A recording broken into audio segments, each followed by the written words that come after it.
The market smelled like metal and oil.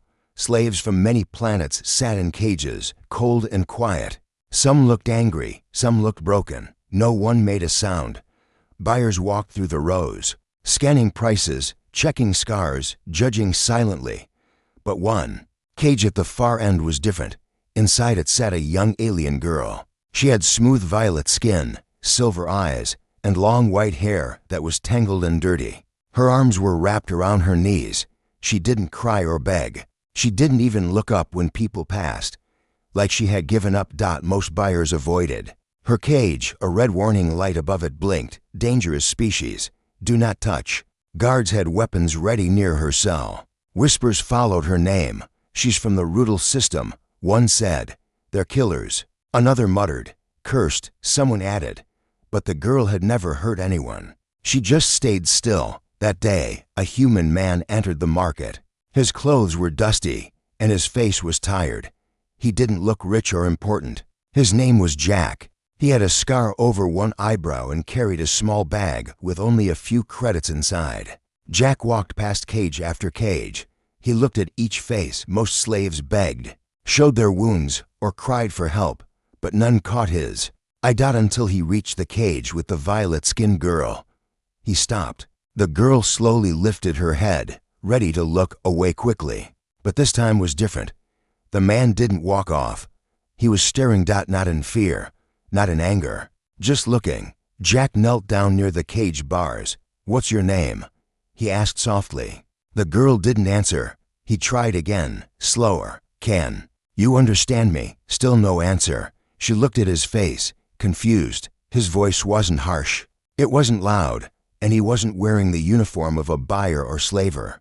Jack sighed and looked at the warning sign. Dangerous, huh? He whispered to himself. You don't look dangerous. She blinked slowly. No one had said that before. A guard stepped up. Sir, that one's not for people like you. Too risky. She's silent and cold, might snap and kill you in your sleep. Has she ever attacked anyone? Jack asked. The guard looked unsure. No, but she's a Rudal. Their kind's born killers. Jack stood up, looked at the guard, then looked at the girl again. What if she's just scared? The guard laughed. Scared. These things don't feel fear, but Jack didn't laugh. He pulled out his last few credits. I'll take her. The guard blinked. You serious? Jack nodded. Unlock the cage. The girl flinched. She thought she was going to be beaten, chained, or dragged. Her hands shook. She didn't want to move.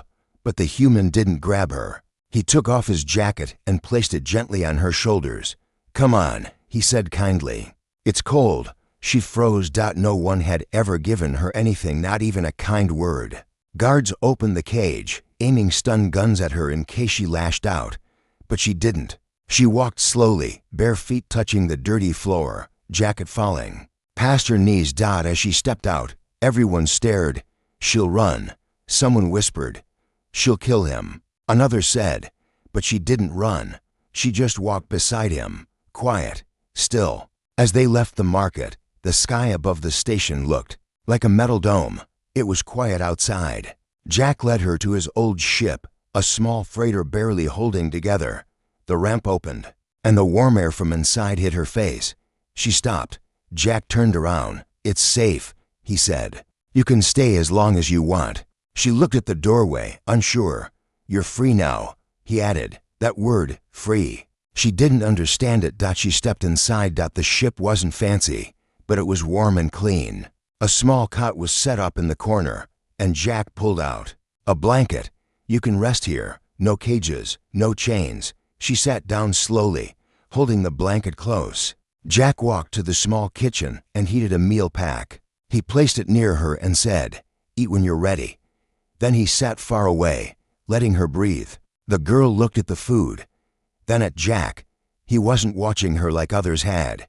He wasn't afraid. He wasn't angry. He was just letting her be. That night, as Jack slept in the pilot chair, the alien girl stayed awake under the blanket. She didn't understand him. Why was he different? She looked around the room and whispered a word under her breath, one she had heard long ago, but never used. Home. She didn't know it yet, but her journey had just begun. She watched the stars move outside the ship's window. They looked like fireflies, dancing across the darkness. For the first time in her life, no one was shouting at her, locking her up, or telling her she was a monster. The human Jack was, sleeping nearby, arms crossed, head tilted back, soft breaths rising and falling. He looked peaceful, but she didn't trust peace. Peace had always come before pain. The ship made a soft humming sound. She held the blanket tight and looked at the meal he left her. It was warm when he gave it, but now it had cooled, still. The smell made her stomach twist. Her body was hungry, but her mind feared traps. She had learned long ago nothing was ever given for free. But then she looked at Jack again. His hands weren't near any weapon. He hadn't locked the door. He hadn't even asked her name. Why would a human do that? Why save someone like her? She picked up the spoon slowly. Her hands shook, but she took a small bite. Her throat tightened as the flavor hit her tongue. Warm, soft, and nothing like the moldy scraps she had survived on. She ate slowly, watching him the whole time, ready to drop everything if he moved suddenly. But he didn't. He just snored lightly. The next morning, Jack woke up to the sound of movement. His eyes opened and found her standing near the cockpit window. She had wrapped the blanket around herself like a cloak and was staring at the stars.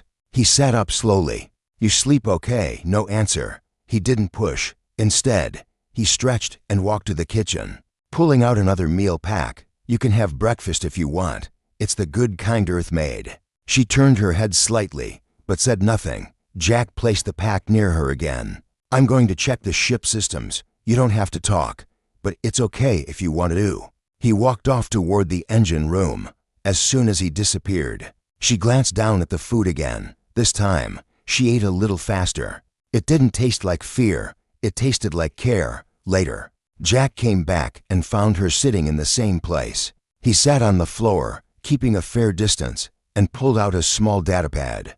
"I don't know your name," he said, tapping the screen, "but I saved a few words in your language. Maybe I can ask." He tapped one button, and a soft robotic voice spoke. "What is your name?" in her native tongue.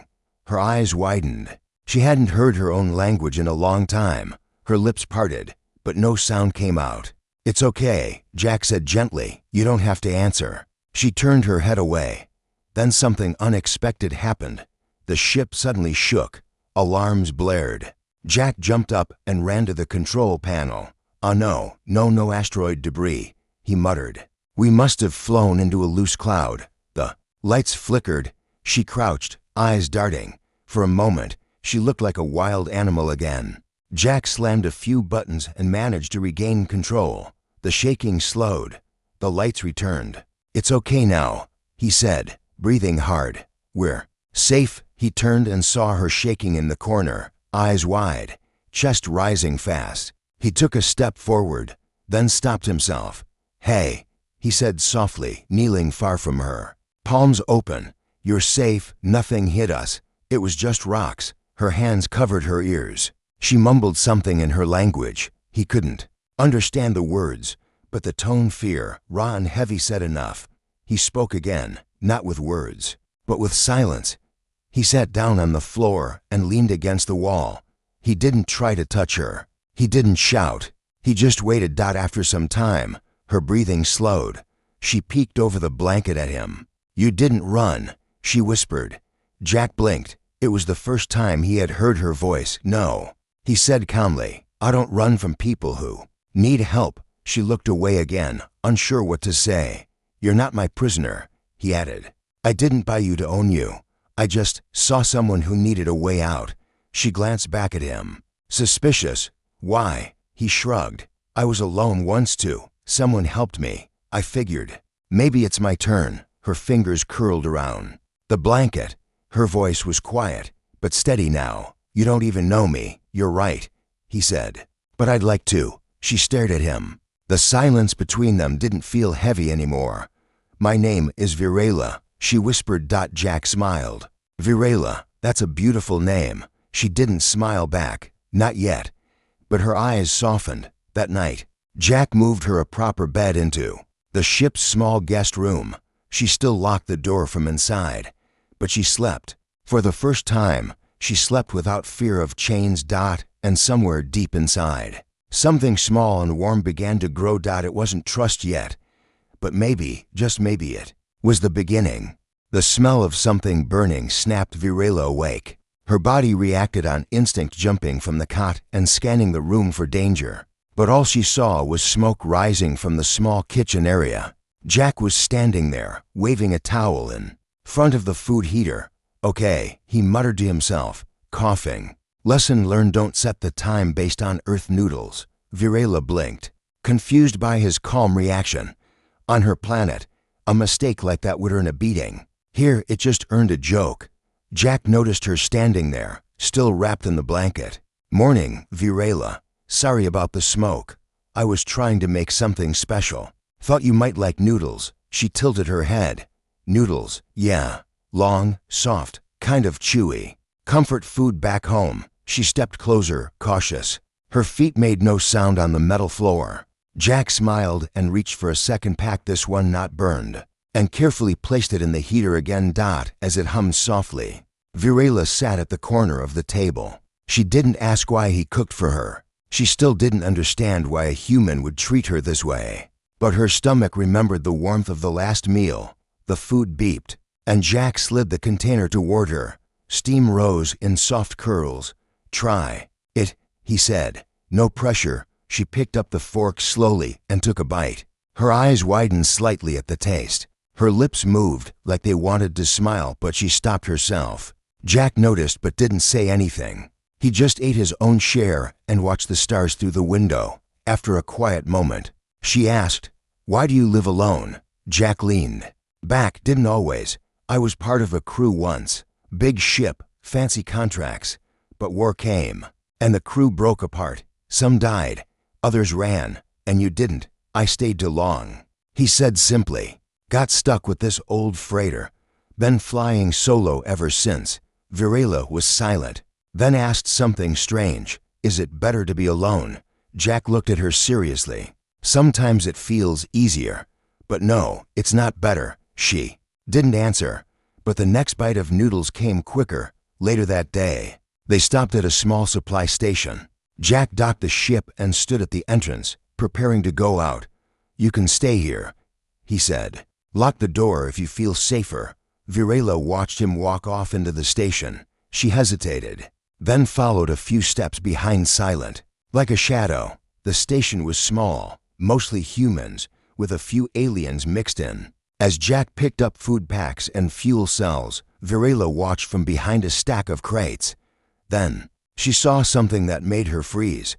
A small child, a human boy, was crying near a corner. He had dropped a package and no one stopped to help him. People walked around him, annoyed or ignoring. Virela looked around. No one else moved. She stepped forward. The boy saw her strange skin and glowing eyes and stepped back in fear. She crouched slowly, picked up the package, and held it out. The boy hesitated. Then he took it. "Thank you," he whispered. Virela nodded. Jack saw the whole thing from across the aisle. When the boy's mother arrived and pulled him away quickly, he expected Virela to retreat, but she just turned and walked back to him like nothing happened. "You helped him," Jack said as they walked back. She shrugged. He was small. Still, that was kind. Virela didn't speak again until they reached the ship. As the ramp closed behind them, she finally asked, "Do you always help people?" Jack rubbed the back of his neck. "I try. Doesn't always work out." She looked down. "Helping doesn't exist in my world. Only control. That's not your fault." She looked up. "I didn't say it was." Jack smiled. That night, something strange happened. Virela came to the cockpit while Jack was watching old Hollywoods. She didn't knock. She just sat beside him, her arms wrapped around her knees. Jack didn't say anything. He handed her a small bag of snacks. She took it. The Hollywood showed a group of people laughing around a dinner table. A father, a mother, 2 kids, and a dog. Virela stared at them, confused. "What are they?" she asked. "That's a family," Jack replied. She was quiet for a long time. Then, her voice was barely a whisper. "Family, is that the word for people who don't leave?" Jack looked at her gently. "Yeah, that's one way to describe it." She kept watching the screen. The family was now hugging. Do humans call strangers family? No. Not unless they become something more. What is more? He thought for a moment, then said, more means someone you care about even when they have nothing to give you. She stared at him. No one had ever said words like that to her. As the howl of it ended and the screen went dark, she leaned her head against the side of the chair, just a little closer to Jack. And for the first time, she closed her eyes while someone else was in the room, not because she trusted him, but because she was beginning to wonder if maybe, just maybe, he meant what he said. A sharp siren cut through the quiet hum of the ship. Virela jumped from her seat near the window, heart pounding. Jack was already at the control panel, his fingers flying across the interface. The calm starlight outside had turned red with flashing warning lights from the nearby space station. Emergency distress signal, Jack said, trying to stay calm. Station's under attack. Looks like pirates or raiders. Virela's eyes narrowed. Will they come here? Maybe, but they want cargo, not trouble. He paused, still. We can't just sit here. He grabbed his coat and opened the weapon locker. Inside were a few old stun pistols and a baton. Virela took a step back. I'm not using it on you, he said quickly. I'm going out there. Someone's got to help. You'll die. Maybe, Jack replied. But if it were you out there, wouldn't you want someone to come? Virela didn't answer. Jack strapped on the stun baton and ran out the hatch, alone again. Virela stood frozen. The lights flashed red every few seconds like a heartbeat. Her instincts told her to hide, stay still, stay safe. But her feet began to move. She didn't know why. Outside, chaos ruled the station. Pirates in armor stormed through corridors, shouting and firing stun rounds. Civilians screamed, running for shelter. A child cried as her mother pulled her behind a crate.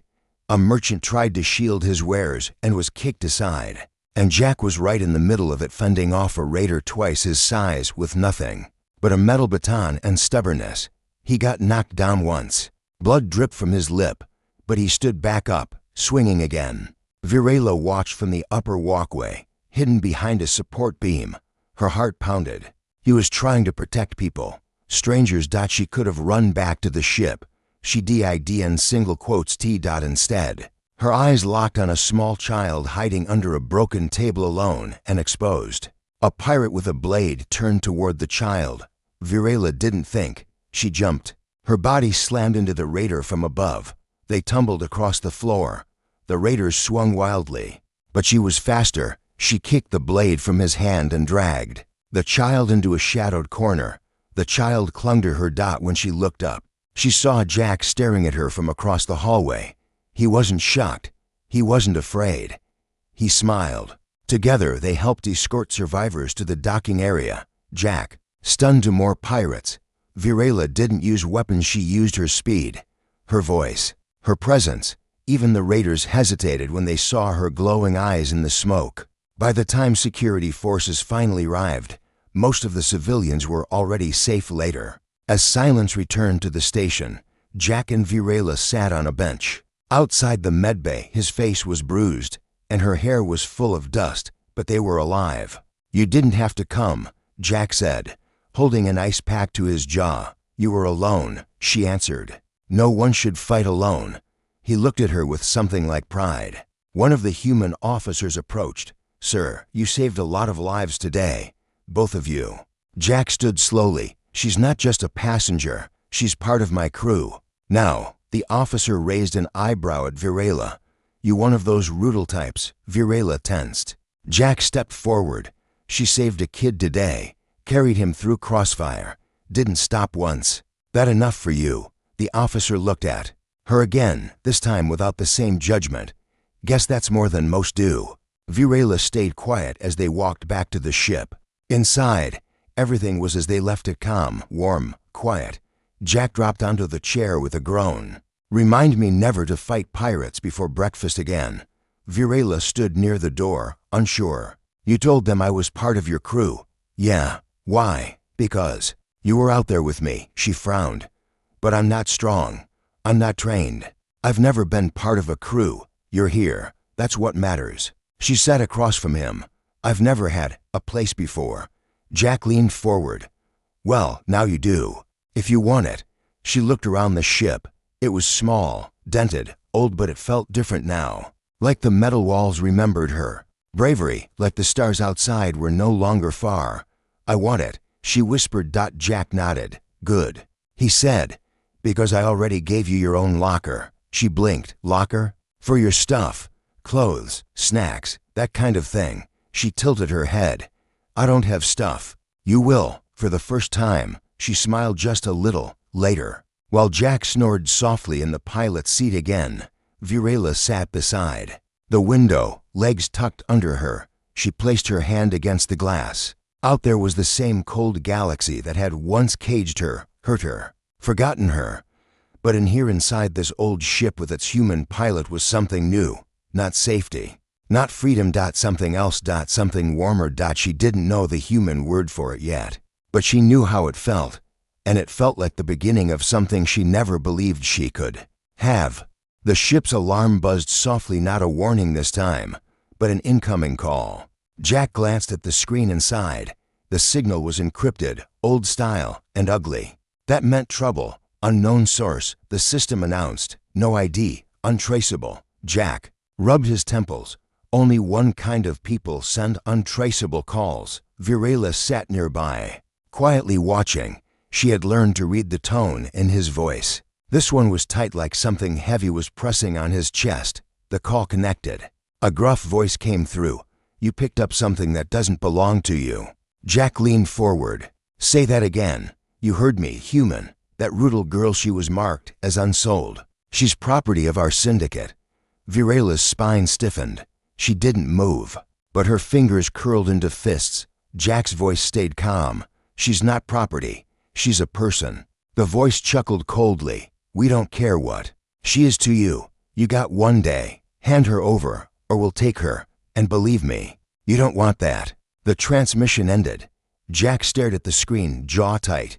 Virela stood up. It's them. Yeah. They'll come. Yeah. She didn't ask if he was going to give her up. She didn't need to. But Jack still turned to face her fully.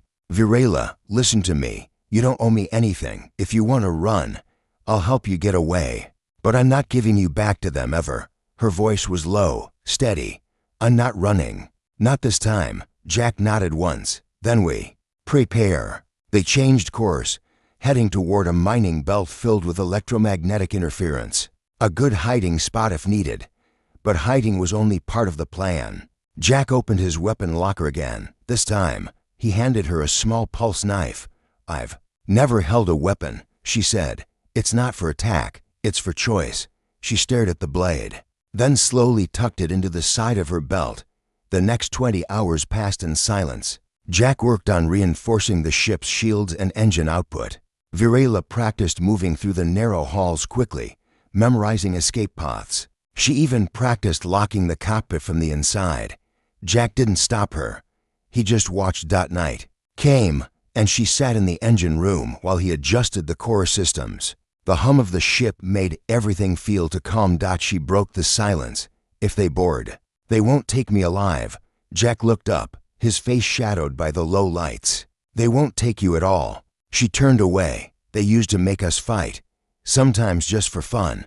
I had a sister. She wasn't strong. He didn't speak. He just waited. They said she was useless. So they gave her to someone. I never saw her again. Jack lowered his tools. I'm sorry. I thought I'd die in that cage. You didn't. No, she said, voice quiet, because you walked by and stopped. That sentence hung between them like soft fog. Jack finally spoke. Tomorrow. If anything happens to me, don't say that. You need to know what to do. She stood. I already know. He looked at her, really looked. She wasn't just scared anymore. She was angry, calm, focused. Not broken. Not a slave. Just Virela. The next day, the ship sensors beeped.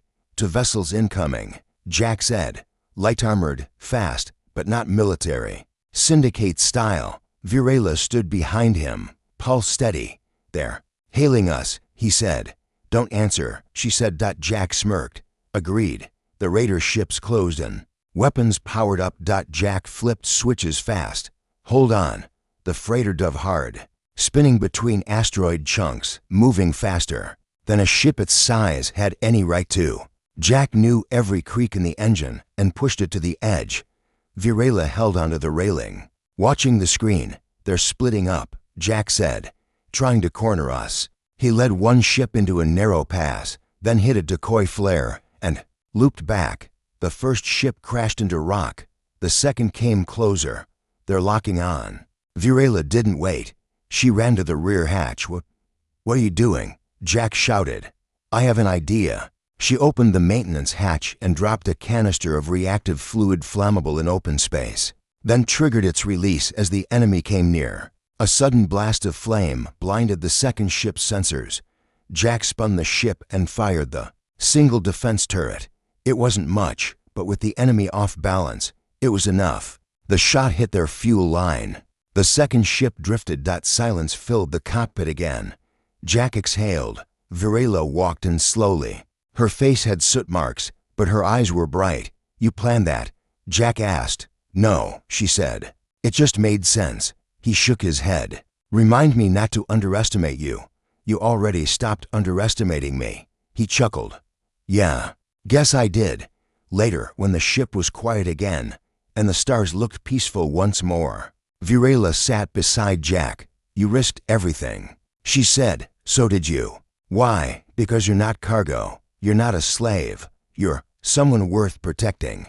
She looked at him, confused. What does that make me then? Jack didn't answer right away. He just looked her in the eyes and said, it makes you family. And this time, she didn't look away. The door was half open. Virela had meant to just pass by, but something made her stop.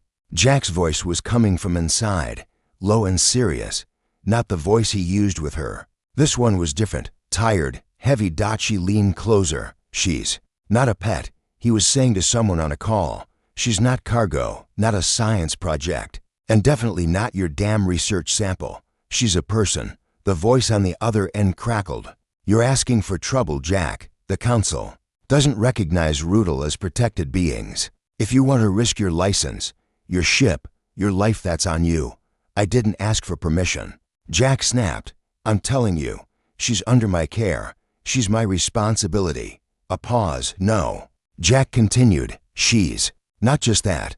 She's my daughter now. You tell the Council that. Virela stepped back without a sound. Her fingers clutched the wall. Her breathing slowed. She didn't know what to do with the feeling inside her chest. It wasn't fear or anger or confusion. It was something she didn't have a name for. That night, she didn't go to her room. She sat quietly in the main hallway, staring at her reflection in the dark glass of the ship's window. Jack found her there, hours later, a blanket around her shoulders. Couldn't sleep?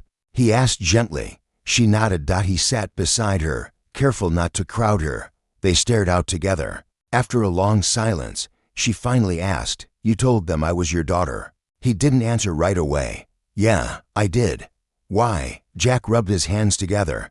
Because that's what it feels like. You didn't ask for this life, Virela, but you survived it. You could have stayed silent forever, but you didn't. You spoke, you fought, you trusted me, even a little. That makes you family in my book. She turned her head.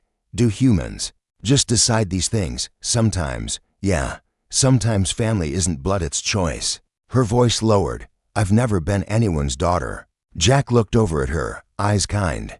Well, it's never too late to learn. She didn't say anything for a while, but she leaned her head lightly on his shoulder. The next day, a message arrived, the kind that didn't come often. It was stamped with the seal of the Intergalactic Migration Council. Jack read it in silence, then looked at Virela. They want to see us. A review. To determine if I'm fit to keep custody of you.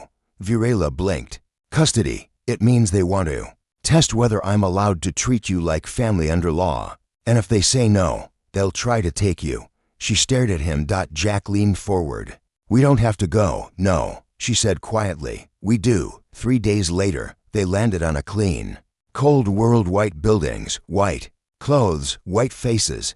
Everything felt sharp and hollow. They were led into a tall room. Council members sat behind curved desks. Humans, aliens, officials in silver robes. Virela stood beside Jack, her back straight, eyes steady. The first counselor, a grayskin being with long fingers, spoke. Jack Harper, by claiming familial rights over a Rudal, you've broken over 7 interspecies codes. Explain yourself.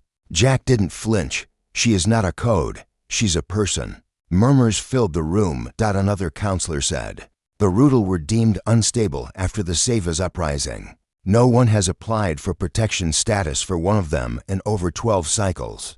Jack nodded. Then it's time someone did. They turned to Virela. Child, do you speak for yourself, or only through him? She stepped forward. I speak for myself. Gasps echoed through the room. Her voice was clear. I was taken young. I was used, locked, sold. He didn't save me with weapons. He saved me with kindness. A pause. She turned to Jack. Then back to the council. He didn't treat me like a tool, or a pet, or a danger. He called me daughter, and you accept that word? Virela held her head high. Yes. A long silence followed. Then one counselor whispered, why should we trust a Rudal? Jack stood. Because she trusted me first. The council looked at each other. For once, they had no law prepared for what stood before them, not a threat, not a case study. Just a people who had chosen each other. At last, the ruling came. By exception of Article 17, and with majority agreement, custodial bond is approved. Jack exhaled.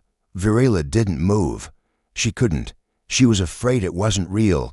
Jack took her hand. Now she believed it was. As they left the council chambers, a young official handed her a small silver card.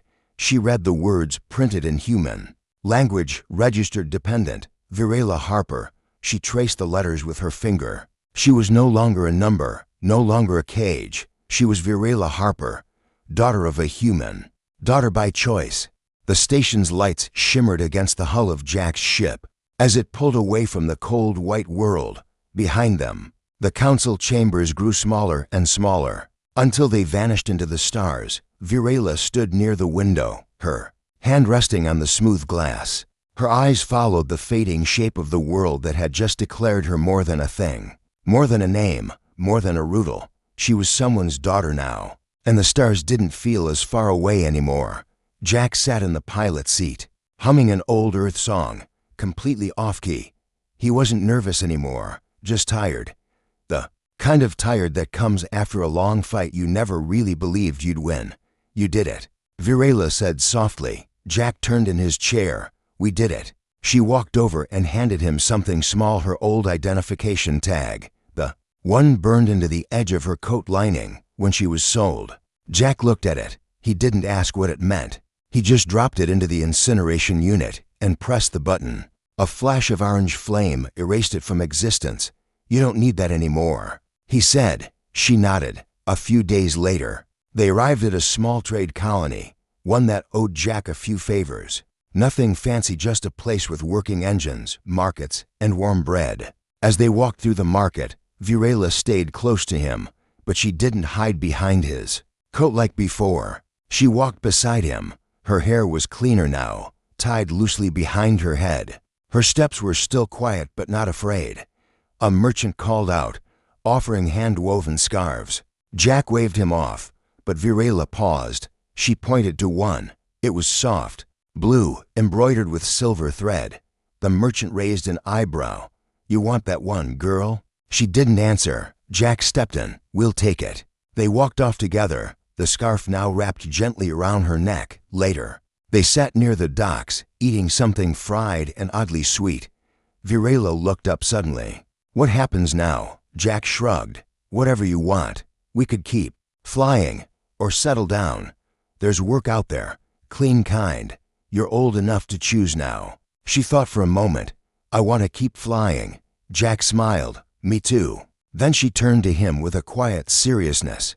Will they come for me again? You mean the slavers? She nodded. They might, Jack said. But they'll regret it. She believed him. But just as she looked away, a commotion broke out near the main gate of the market. Two large figures entered, gray-skinned, armored, and loud. They wore the insignia of one of the smaller crime syndicates, but they had that same cruel gleam in their eyes. Jack stood up slowly. Stay close. Virela didn't hesitate. She stepped beside him. Her eyes sharp. One of the thugs pointed. That's her. Virela stiffened. The second one grinned. There's a bounty for bringing her back alive. Jack took a deep breath. You really want to do this? We got orders. The first one sneered. Then go home and lie. The second laughed. Not a chance. What happened next wasn't loud. It was fast. Virela moved first, sidestepping behind a pillar, grabbing a nearby crate lid, and slamming it into the first thug's legs. He stumbled. Jack moved in, landing a clean punch to the side of his jaw. The second tried to grab Virela, but she ducked. Under his arms, pulled his weapon, and threw it into the air. By the time the colony guards arrived, both thugs were groaning on the ground, and Jack was brushing off his sleeves. The guards asked questions, but no one argued when Jack showed them the bounty notice, clearly illegal under council law now. As the guards dragged the two criminals away, Virela watched silently. Jack looked at her. You okay? She nodded. I didn't freeze this time. No, you didn't. That night, they sat under the glow of the colony's soft lamps. Jack was eating slowly, nursing a bruise. Virela stared at the stars again. I understand now, she said suddenly. Jack raised an eyebrow. Understand what? What family means? He waited. It means someone who doesn't leave when the hard part starts. Someone who protects you without being asked. Someone who calls you theirs even when you don't feel like you deserve it. Jack looked away, his throat tight. Yeah, that's exactly what it means. She stood and walked toward the hallway. Then she turned around. Good night, Dad. Jack froze. No one had ever called him that before. He didn't answer right away. Then, quietly, with a smile in his voice, he said, Good night, kid. And as Virela disappeared down the hallway, her scarf trailing behind her, the old freighter felt warmer than any home either of them had ever known. Because sometimes, family isn't about blood. Sometimes it's about choosing each other and never looking back.